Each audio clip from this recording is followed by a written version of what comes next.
शुरुआत मोहब्बत की। मेरा नाम आरव है और ये कहानी मेरी जिंदगी की आखिरी मोहब्बत की है। पता है, लोग कहते हैं कि मोहब्बत हमेशा जिंदा रहती है, लेकिन मेरी मोहब्बत, मेरी जान मुझे ऐसी जगह ले गई जहां से वापस आने का कोई रास्ता नहीं था। ये सब शुरू हुआ लगभग 2 साल पहले, जब मैं पहली बार अनाया से मिला। वो मेरे कॉलेज में नई एडमिशन ली थी। बड़ी अजीब सी थी, मतलब खूबसूरत भी, लेकिन आंखों में एक गहरा डर छुपा हुआ था।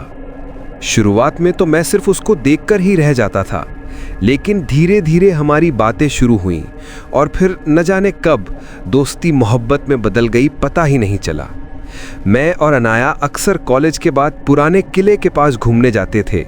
हाँ, वही किला जहां लोग कहते थे कि रात को किसी औरत की चीखें सुनाई देती हैं। मुझे इन बातों पर भरोसा नहीं था, लेकिन अनाया, उसके चेहरे पर हमेशा डर रहता, जैसे उस जगह से उसे कोई अजीब कनेक्शन हो।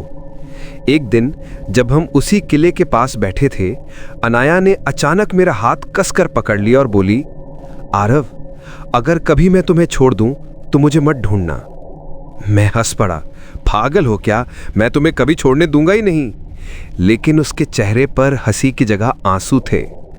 उसने पहली बार बताया कि बचपन से ही उसे सपनों में कोई औरत दिखाई देती है जो उसके नाम से बुलाती है। वही औरत उसे उस पुराने किले की तरफ खींचती है। मैंने उसको समझाया कि यह सब वहम है, लेकिन अंदर से मुझे भी डर लगने लगा। उस दिन के बाद अनाया बार बार रात को चीख कर उठ जाती। मैं फोन पर उसकी रोती हुई आवाज सुनता। वो मुझे बुला रही है आरव, कह रही है कि अब समय आ गया है। मैं परेशान था। मैंने रिसर्च किया, गांव के बुजुर्गों से पूछा। सबने एक ही बात कही, उस किले में एक औरत की आत्मा भटकती है। वो अपनी अधूरी मोहब्बत पूरी करने के लिए किसी को ढूंढती है। औरत का नाम भी अनाया था। सालों पहले उसी किले में उसकी मौत हुई थी। मुझे लगा कोई मजाक कर रहा है, लेकिन जब मैंने किले की पुरानी लाइब्रेरी में जाके रजिस्टर चेक किया, सच सामने था।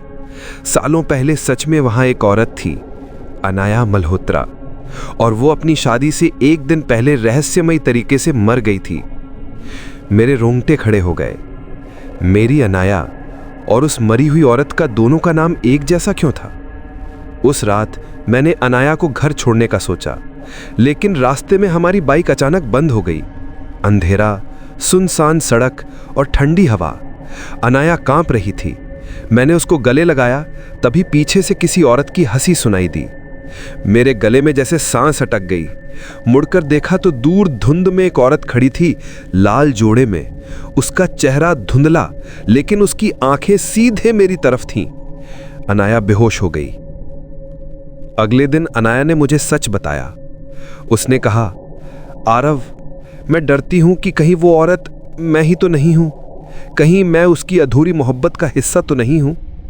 मैंने उसको गले से लगा लिया।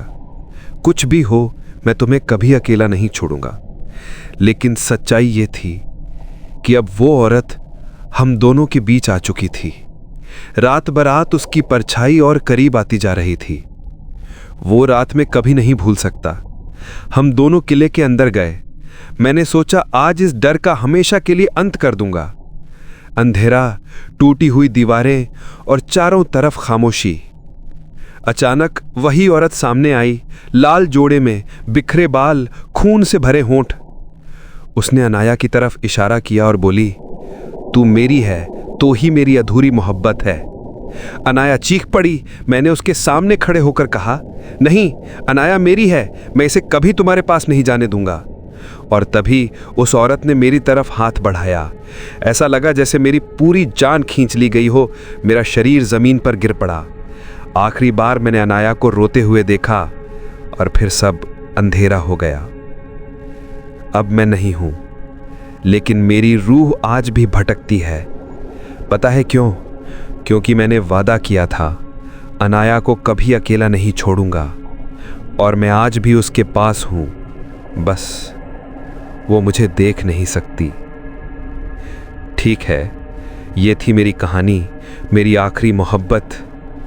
एक मोहब्बत जो मौत से भी ज्यादा डरावनी निकली।